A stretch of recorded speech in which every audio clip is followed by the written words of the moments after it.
আমার ছেলে আবার আজকে অর্ডার করে খেতে ইচ্ছা করলো, তা পনিরের তরকারি, তার সঙ্গে দিয়েছে কাঁচা লঙ্কা আর স্যালাড পেঁয়াজ দিয়েছে, একটা তো চামচ দিয়েছে দেখছি, আর টিস্যু পেপার তো একটা দেয়, দেখছি টিস্যু পেপারও দিয়েছে।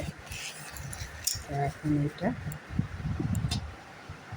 মাঝে মাঝে ওরা তো অর্ডার করে খায়। এই হচ্ছে গ্রেভি আর পনির, এটা মনে হয় হ্যাঁ পনিরই তো। এই যে পনিরের সাইজও তো ভালোই দেয়, ক্যাপসিকামও দিয়েছে।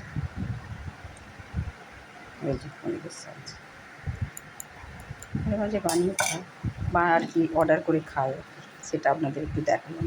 এগুলোই পনির দিয়েছে দেখছি দেখছি বড় বড় সাইজের। যা রং বাবা,